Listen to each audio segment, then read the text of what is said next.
आकाश शुक्ला। इस वीडियो में हम देखेंगे ग्लोबल वेरिएबल्स का स्कोप। ठीक है, इसमें हम लोग पूरा scope of global variable discuss करेंगे। जैसा मैंने बताया आपको कि ग्लोबल वेरिएबल्स में एक नॉर्मल एक्सटर्नल वेरिएबल आता है और एक स्टैटिक वेरिएबल आता है। राइट, स्टैटिक वेरिएबल जैसे मैंने बताया था आपको कि ग्लोबल इंटरनल और एक्सटर्नल दोनों में आता था, तो स्टैटिक वेरिएबल में इस पर डिस्कस करेंगे जो ग्लोबल वेरिएबल का पार्ट रहेगा। ठीक है, और उसके बाद एक एक्सटर्न करके कीवर्ड आता है, वो भी देखेंगे हम लोग ग्लोबल वेरिएबल के साथ कैसे यूज करते हैं।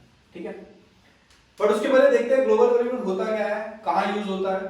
ठीक है, तो यूज होता है use for communication across the function. ठीक है ना, आपके पास बहुत सारे 10-15 फंक्शन लिखे हुए हैं, मेन भी लिखा हुआ है, और आपको समझो कोई वैल्यू अक्रॉस द फंक्शन सारे फंक्शन में यूज करने हैं ऑलमोस्ट। तो आप क्या करो, एक वेरिएबल x या फिर कोई भी वेरिएबल का नाम डिक्लेयर कर दो आउटसाइड द फंक्शन या फिर आउटसाइड द ब्लॉक्स। ठीक है ना, so global variables are declared outside the function और आउटसाइड द ब्लॉक्स, सिंपल। तो they are used for communication across the function. Global variable मतलब एक्सटर्नल वेरिएबल बोल सकते हैं हम लोग उसको, क्योंकि वो फंक्शन के बाहर ही हमेशा डिक्लेयर किया जाता है। ठीक है, global variables are always declared outside the function. Second point है scope of global variable is throughout the program, that is all files can use that variable। Simple सी बात है। देखो जैसे मैं एग्जांपल अगर लूं कि देखो फंक्शन हमारे पास एक है, इसमें कोई टास्क परफॉर्म हो रहा है, एक दूसरा फंक्शन मेरे पास कोई टास्क परफॉर्म हो रहा है, और उसके बाद एक मेन फंक्शन है जिसमें मैं फंक्शन दोनों को कॉल कर रहा हूं, ये दो टास्क परफॉर्म करने के लिए। ठीक है ना, बट मुझे एक वेरिएबल यूज करना था जो मेरे को थ्रू आउट द फंक्शंस जरूरत थी, तो उस केस में मैं क्या करता, उस वेरिएबल को बाहर डिक्लेयर करता इंट एक्स करके। देखो ये डेटा टाइप होते हैं, कीवर्ड्स जो होते हैं डेटा टाइप, इसको आप इंट फ्लोट डबल कुछ भी ले सकते हो, मैंने इंट लिया है। ठीक है, तो क्या आ रहा है यहाँ पे ग्लोबल वेरिएबल बन गया। तो एक ग्लोबल वेरिएबल को मैं क्या कर सकता हूँ, अक्रॉस दिस फंक्शन यूज कर सकता हूँ। पूरा प्रोग्राम में जहां जहां फंक्शन डिक्लेयर किया वो आपने बनाया है आपने, वहां आप इस वेरिएबल x को यूज कर सकते हैं, कोई दिक्कत नहीं होगी। ठीक है ना, डिफॉल्ट जो डिक्लेरेशन होगा, मतलब डिफॉल्ट वैल्यू जो होगा इस x का वो क्या होगा, 0 होगा, जैसा मैंने बताया आपको। ठीक है, डिफॉल्ट वैल्यू जो इसका इनिशियलाइज होगा क्या होगा, 0 हो जाएगा। और ये ग्लोबल वेरिएबल है, तो ग्लोबल वेरिएबल्स आर कहां स्टोर होंगे, डेटा सेक्शन ऑफ मेमोरी। ठीक है, सेकंड पॉइंट। थर्ड पॉइंट हम लोग क्या पूछ सकते हैं, ये कब होते हैं इनिशियलाइज, एट कंपाइल टाइम। ठीक है ना, तीन पॉइंट हमने देखा कि default initialize variable of global variable is 0, they are stored in data section of memory, and third point is कि कब इनिशियलाइज होते हैं वेरिएबल, एट कंपाइल टाइम। ठीक है, तो ये है ग्लोबल वेरिएबल। सिंपल, बहुत सिंपल था, इजी था समझने के लिए कि आप कोई भी फंक्शन ग्लोबल वेरिएबल अगर बना रहे हैं तो उसको आप अक्रॉस फंक्शन यूज कर सकते हैं। ठीक है, बट देखो मैं एक केस लेता हूं, और एक बहुत इंपॉर्टेंट है, इससे आपको बहुत कुछ समझेगा। जैसे कि मैंने एक प्रोग्राम लिया, मेरे को एक प्रोग्राम लिखना है, प्रोग्राम बहुत बड़ा है। ठीक है, प्रोग्राम बहुत बड़ा है, उसको मैंने 3 पार्ट में डिवाइड कर दिया। ठीक है, फाइल 1 3 पार्ट में डिवाइड कर दिया। मैंने बोला कि भाई एक पार्ट कोई दोस्त को दे दो आप, जैसे कि तरुण, राहुल, मयंक, 3 दोस्त थे, और तीनों दोस्तों को मैंने दे दिया एक फाइल बनाने को। ठीक है, तो क्या करेगा, ये पूरा प्रोग्राम लिखेगा, अपना पार्ट लिखेगा, फंक्शन, और एक मेन भी लिखेगा। समझो कि इसने 2 फंक्शन बनाए और उसने अपना पार्ट लिखा, और इसने फाइल 1 से सेव कर दिया, फाइल 1.c से।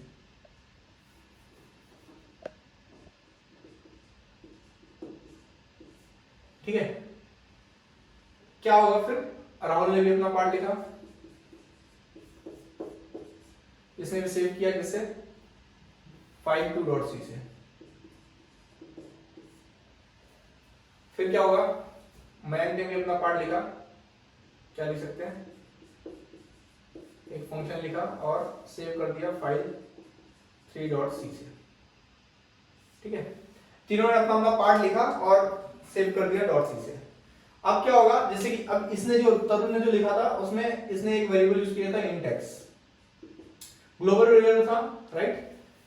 इस प्रोग्राम में एक रिक्वायरमेंट थी ग्लोबल वेरिएबल की जो डिक्लेयर करना था, और वो global variable through out the program use होने वाला था। बट क्योंकि प्रोग्राम बहुत बड़ा था तो हमने क्या किया, उस प्रोग्राम को डिवाइड करके 3 अलग अलग लोगों को दे दिया, ठीक है। तो लोगों ने अपना अपना पार्ट लिखा फंक्शन के साथ, और फिर अब क्या करना, देखो यहां पे क्या होगा कि ये प्रोग्राम तो लिख लिया है, इसको कंपाइल करेगा, एकदम एरर नहीं आएगा इसको, मतलब कंपाइल टाइम में कोई इसको एरर नहीं आएगा, कंपाइल सक्सेसफुली हो जाएगा, कोई दिक्कत नहीं, क्योंकि वेरिएबल x है तो x यहाँ पे भी कहीं यूज हो रहा होगा और यहाँ पे भी कहीं कहीं यूज हो रहा होगा, तो ये होगा। देखो g भी यूज कर रहा है x और k भी यूज कर रहा है, तीनों जब हम लोग को फाइल देंगे लिंक करते टाइम क्या वो लोग अपना कंपाइल करके फाइल देंगे ना, मतलब वो लोग ये देख के देंगे कि यार ये फाइल रन हो रहा है कि नहीं हो रहा है प्रॉपर। तो इसने रन करके कंपाइल करके देखा रन हो रहा था, ए भी करेगा, बट ये दोनों जब करेंगे तो इनको बीच में एरर देगा। क्यों? क्योंकि ये वेरिएबल x यूज कर रहे हैं, ग्लोबल वेरिएबल जो रिक्वायरमेंट था कि through out the program use करना है, ये वेरिएबल दोनों x यूज कर रहे हैं, लेकिन वो वेरिएबल यहाँ पे इनके पास है नहीं, है ना, इनके पास वो वेरिएबल है नहीं, राइट। x वेरिएबल डिक्लेयर नहीं, वो किसके पास है, तरुण की फाइल में है, तो बाद में जब ये पूरा लिंक हो जाएगा तो मिल जाएगा, कोई दिक्कत नहीं, but at present compile time पे तो इनको एरर आएगा, है ना। तो उस केस में हमें क्या करना पड़ेगा, we have to give provision to all the files for using that global variable x। तो प्रोविजन कैसे देंगे, by using keyword extern, so extern int x, इसको भी बोलना पड़ेगा एक्सटर्न इंट x। इसका मतलब क्या है कि जब कंपाइल करोगे आप, मैन क्या करेगा, अपना पूरा फाइल जब कंपाइल करेगा रन करेगा तो क्या करेगा, यहाँ पे वेरिएबल x यूज कर रहा होगा, कंपाइलर देखेगा एक्सटर्न इंट x डिक्लेयर हुआ है यहाँ पे, ठीक है। तो कंपाइलर सोचेगा कि x वेरिएबल ऑलरेडी कहीं पे है, डिफाइन है, यूज हो रहा है, मतलब कहीं तो डिफाइन है थ्रू आउट द प्रोग्राम में, तो वो उसको क्या करेगा, कुछ ना कुछ एज्यूम करके और रन कर देगा उसको, ठीक है। तो यहाँ पे कंपाइलर उसको बिल्कुल एरर नहीं देगा, ये सोचिए कि यार वेरिएबल x कहीं डिफाइन है, कोई दिक्कत नहीं है। सो एक्सटर्न इंट x, कंपाइलर इसको मेमोरी एलोकेट नहीं करेगा, एक्सटर्न को मेमोरी एलोकेशन नहीं देगा कंपाइलर, समझे।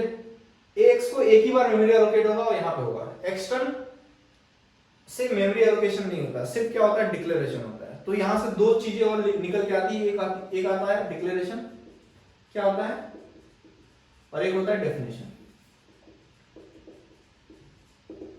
ठीक है। डेफिनेशन में इसको बोल सकते हैं, यहाँ पे क्या हो रहा है, डिक्लेरेशन भी हुआ है वेरिएबल x का, और वेरिएबल x इनिशियलाइज्ड भी हो गया, मतलब इसको एक मेमोरी पे एलोकेट हुआ है, ठीक है ना। तो डेफिनेशन की अगर मैं बात करूंगा तो क्या बात करूंगा, टाइप ऑफ वेरिएबल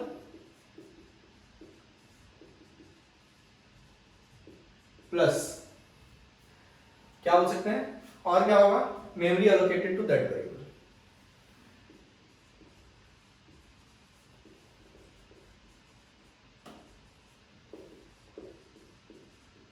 ठीक है। फॉर एग्जाम्पल मैं क्या लिख सकता हूं, int x, right. But declaration में क्या होगा, ओनली टाइप ऑफ वेरिएबल, ठीक है ना। फॉर एग्जाम्पल मैं लिख सकता हूं एक्सटर्न इंट x, समझे। एक्सटर्न क्या है, सिर्फ टाइप ऑफ वेरिएबल है, कंपाइलर सोचेगा यार इंटीजर टाइप का वेरिएबल कहीं ना कहीं है, एक्सटर्नल कोई फाइल में है, तो यहाँ पे एक्सटर्न इंट x लगेगी। तो इस टाइम पे क्या होगा, तरुण भी कंपाइल कर लेगा सक्सेसफुली, राहुल भी कंपाइल कर लेगा सक्सेसफुली, और मयंक भी कंपाइल कर लेगा सक्सेसफुली। फाइनली हम लोग इसको लिंक करेंगे तीनों फाइल को, और हमारा प्रोग्राम सक्सेसफुली रन हो जाएगा, ठीक है। जैसा मैंने बताया आपको, यहाँ पे क्या करना पड़ेगा, आपको प्रोविजन देना पड़ेगा। तो आप यहाँ पे पॉइंट में लिख देता हूं कि you have to give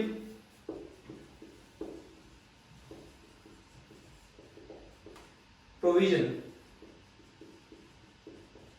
to all the files for using that global variable x,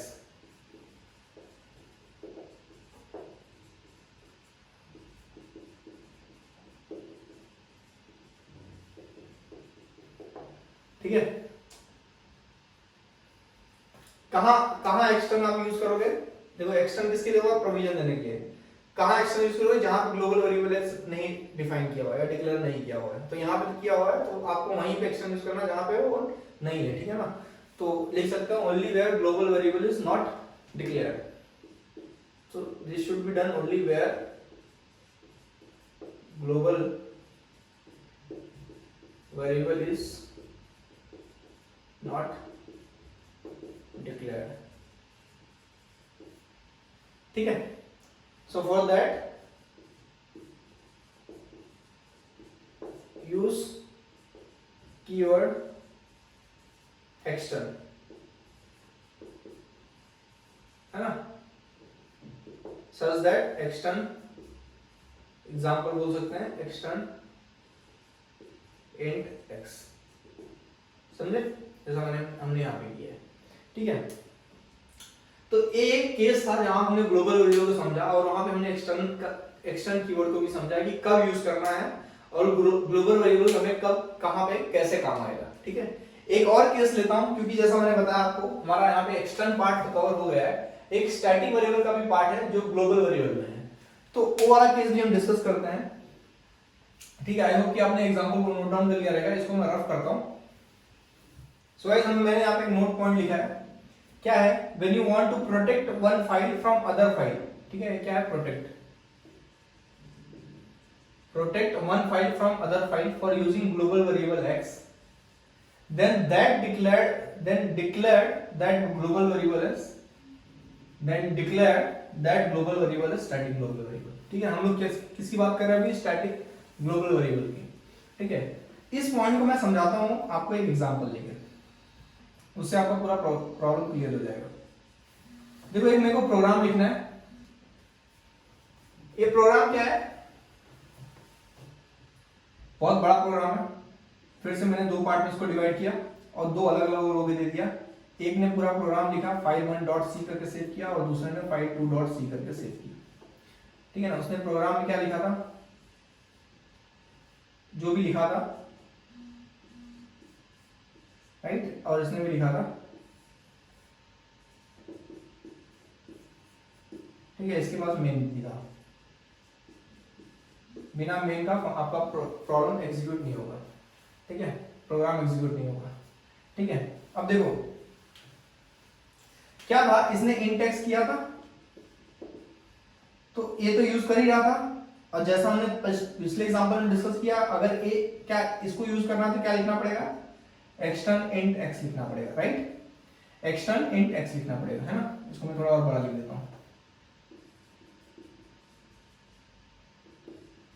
extern int x लिखना पड़ेगा. तो क्या होगा कि ये फाइल, इस फाइल का जो वेरिएबल यहाँ पे डिफाइन हुआ है उसको ये फंक्शन यूज कर सकता है. ठीक है. बट जैसा मैंने बताया कि स्टैटिक वेरिएबल कब यूज करेंगे? कि जब आपको प्रोटेक्ट करना है this file from accessing another file. मतलब क्या कि इस फाइल में जो वेरिएबल आपने डिफाइन किया हुआ है इसको आपको प्रोटेक्ट करना है कि दूसरा कोई फाइल एक्सेस ना कर पाए. तो आप क्या करो, इसको स्टैटिक वेरिएबल डिक्लेयर कर दो. तो जैसे ये स्टैटिक वेरिएबल डिक्लेयर होगा तो क्या होगा कि ये पूरा इस फाइल में जो भी फंक्शंस रहेंगे वो सारे फंक्शन इसको यूज कर सकते हैं, कोई दिक्कत होगी नहीं. ठीक है. बट फाइल 2 जब कंपाइल करोगे तो कंपाइलर क्या सोचेगा? एक्सटर्न int x तो यहाँ पे ऑलरेडी x डिक्लेयर किया रहेगा कहीं पे, तो उसको कंपाइल कर लेगा सक्सेसफुली, कोई कंपाइल टाइम एरर नहीं देगा. तो यहाँ पे हमें कोई कंपाइल टाइम एरर नहीं, no compile error, compile time error बोल सकते हो. ठीक है. यहाँ पे भी no compile time error.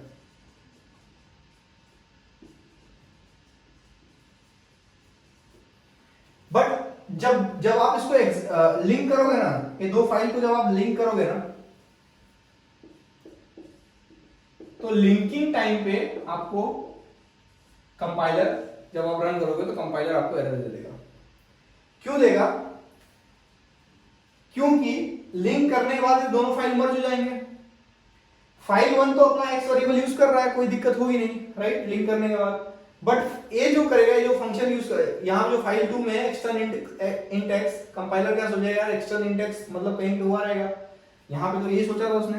But जब मर्ज हो गया, लिंक हो गया, तो फाइल 1 क्या कर रहा है? अपने जो वेरिएबल x जो यहाँ पे डिफाइन किया है उसको प्रोटेक्ट करके रख रहा है कि भाई तू यूज नहीं कर सकता या कोई भी और फाइल यूज नहीं कर सकता मेरे फंक्शन को. तो स्टैटिक वेरिएबल क्या कर रहा है?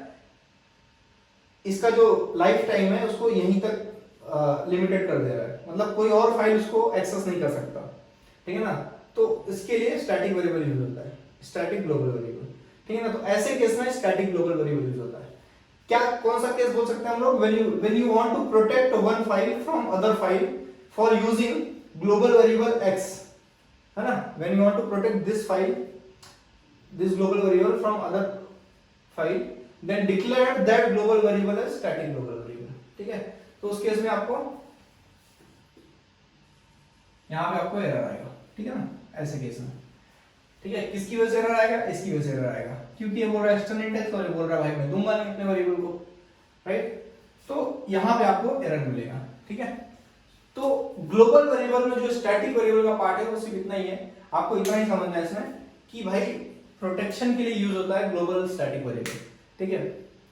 बड़े बड़े जो प्रोग्राम्स हम लिखते हैं वहां पे मोस्टली यूज होता है, छोटे छोटे प्रोग्राम में ऐसे क्वेश्चन बना के दे देता है, वहां पे आपको एक कॉन्सेप्ट बहुत क्लियर होना चाहिए जिससे कि आप सॉल्व कर सकें, ठीक है। सो गाइस एक और इंपॉर्टेंट पॉइंट है जो मैं इसी के साथ डिस्कस करना चाहता हूं, क्या है कि एक्सटर्न जो डिक्लेरेशन मैंने अभी डिस्कस किया, अभी तक हमने क्या किया, दो फाइल्स थे, तीन फाइल्स थे, वहां पे हमने एक्सटर्न डिक्लेरेशन यूज किया, राइट। तो क्या अगर एक फाइल रहेगा तो भी यूज कर सकते हैं, हाँ कर सकते हैं, ठीक है।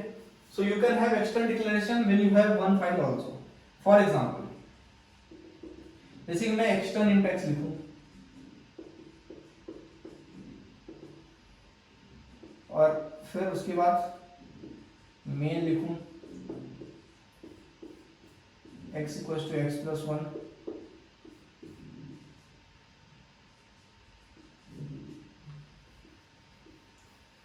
ठीक है।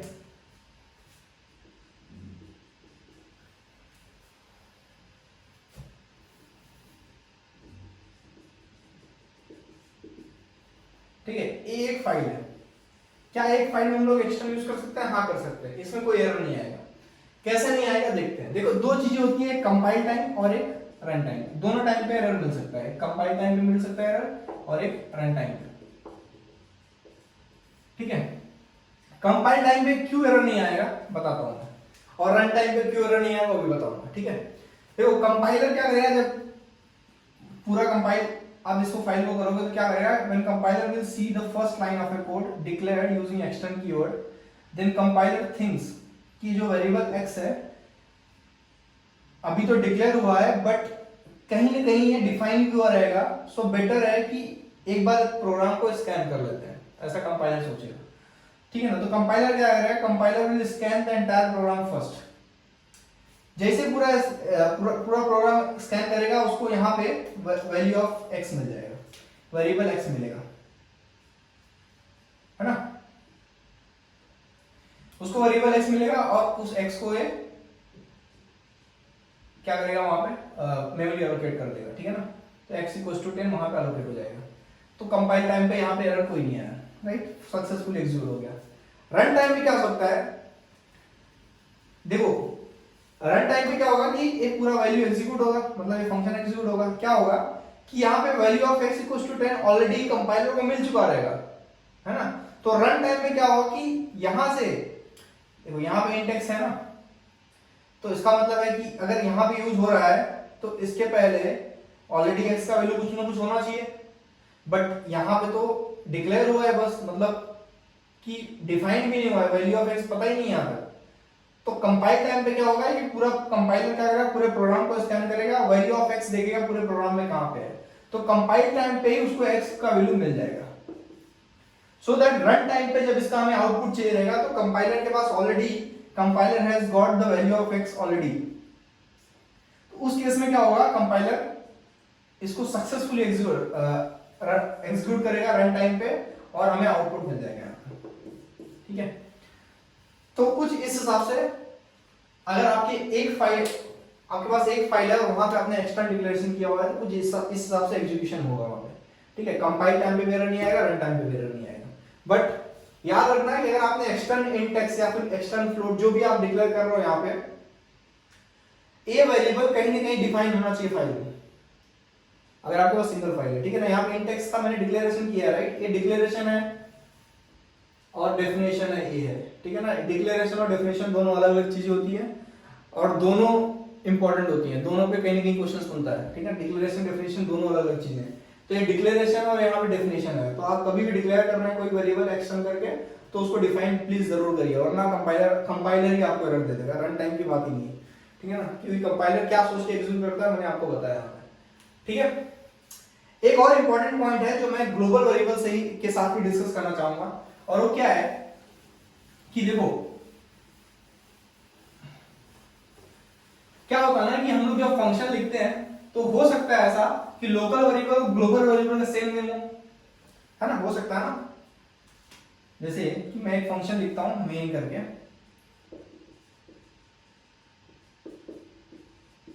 int x इक्वल्स टू 10, और यहां पे मैंने int x इक्वल्स टू 20 किया, ठीक है। मैं यहां पे क्या कर रहा हूं,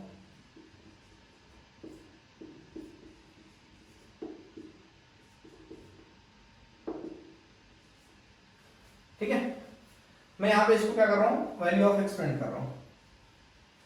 तो अगर आप यहां पे देखेंगे, यहां पे x है और यहां पे वेरिएबल x है, राइट, ये लोकल में है और ये ग्लोबल है, ठीक है। तो वैल्यू ऑफ x कौन सा प्रिंट होगा, 10 की 20? इस केस में फिलहाल क्या प्रिंट होगा, 10 होगा। क्यों? क्योंकि when local variable and global variable have same name, then highest precedence is given to the local variable.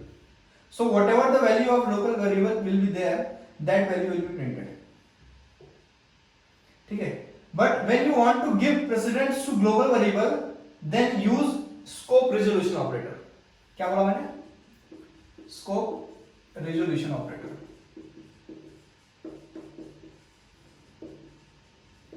ये क्या होता है, ऐसा, ठीक है ना। Scope resolution operator use before the variable, ठीक है ना। उस केस में क्या होगा कि कंपाइलर प्रेसिडेंस किसको देगा, ग्लोबल वेरिएबल को, ठीक है ना। तो अगर मैं इसको, मेरे को अगर यूज करना है यहाँ पे value of global variable print करना है, तो मैं यूज करूंगा scope resolution operator before the variable. तो उस केस में 10 नहीं प्रिंट होगा, क्या प्रिंट होगा, 20 प्रिंट होगा, ठीक है। तो यहां पे हमने क्या सीखा कि यहां पे लिख देता हूं, मैं local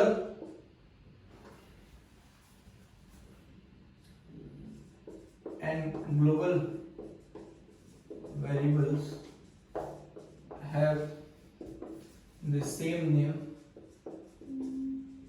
then highest precedence is given to the local variable, right? But if you want to give precedence to global variable, then use scope resolution operator,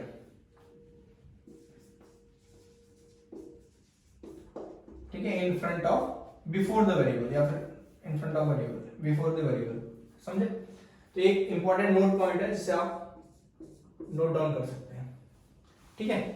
so this is all about static global variables, ठीक है। इसी में हम लोग देखते हैं कि life time of variable क्या होता है, life time of global variable और लोकल वेरिएबल कहाँ क्या होता है, लाइफ टाइम एक्चुअली होता क्या है, और हमने इतने सारे देखे variables, auto variable, static variable, right, register variable, उस सब का लाइफ टाइम क्या है, ठीक है। तो हम लोग देखते हैं वो क्या होता है। सो गाइस, अगर लाइफ टाइम ऑफ वेरिएबल की बात करूं मैं, तो क्या होता है, life time is nothing but it's all about timings, ठीक है। जो हमने इसके पहले स्कोप डिस्कस किया वो क्या होता है, it's all about area of the program, मतलब आपका वेरिएबल कहाँ कहाँ एक्सेसिबल है, ठीक है, और कहाँ हिडन है, वो सब हम लोग किस में देखते हैं, स्कोप में देखते हैं। बट लाइफ टाइम की अगर बात करूँ तो टाइमिंग्स, ठीक है। टाइमिंग्स मतलब क्या कि देखो मैं डिस्कस करता हूँ, हमने जो अभी तक डिस्कस किया है उसका टाइमिंग्स का, लाइफ टाइम का, ठीक है। So life time of variable is internal variable, external variable देखते हैं, ठीक है। लाइफ टाइम ऑफ वेरिएबल क्या होता है? This is the time period where your variable is alive. देखो इंटरवल में हमने तीन चीज डिस्कस किया, ऑटो, स्टैटिक, रजिस्टर, राइट। तो अगर मैं ऑटो और रजिस्टर वाले की बात करूं, मतलब कि समझो कि मेन और इंट एक्स, एक क्या है हमारा ऑटो वेरिएबल है, या फिर मैं इसको ऑटो इंट एक्स भी लिख सकता हूं, और दूसरा मैं क्या लिख सकता हूं? रजिस्टर इंट वाई, ठीक है ना। ये दो टाइप के जो दो वेरिएबल जो हमने डिस्कस किए, इसका जो लाइफ टाइम है this is limited up to function execution only, मतलब to the end of this block, ठीक है। और ग्लोबल, जैसे कि मैंने बताया था, एक्सटर्नल वेरिएबल कोई भी हो, इसका लाइफ टाइम क्या है? Life time is throughout the program.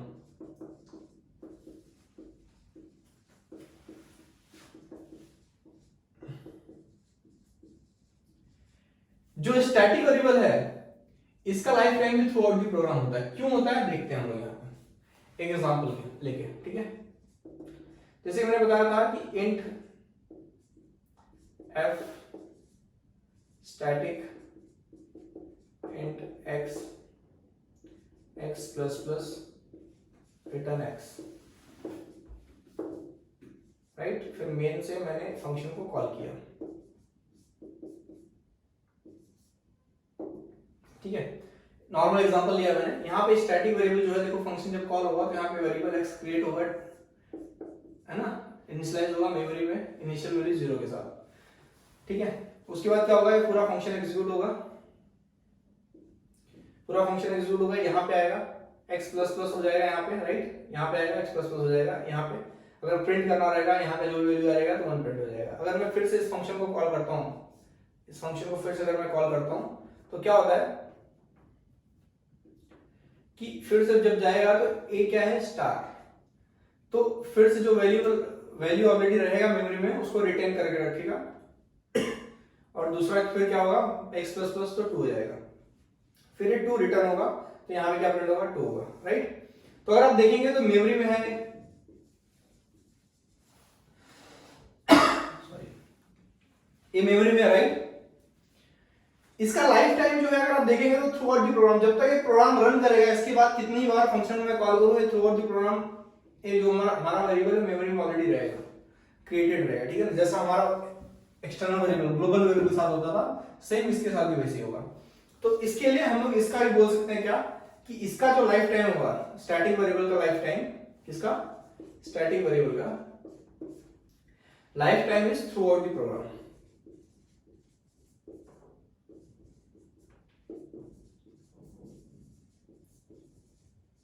ठीक है। So this is all about scope and life time variable, जो हमने पूरा डिस्कस कर लिया अभी। नेक्स्ट हमारा क्या रहेगा? टॉपिक ऑफ डिस्कशन इंपॉर्टेंट रहेगा। जो देखो जो मैंने अभी तक डिस्कस किया ना, ये बहुत यूजफुल है आगे क्वेश्चन सॉल्व करने के लिए, क्योंकि ये एक कॉन्सेप्ट है जो कॉन्सेप्ट क्वेश्चन को सॉल्व करते हुए नहीं समझा जा सकता, इसके लिए मैंने इसको अलग से समझाया, ठीक है।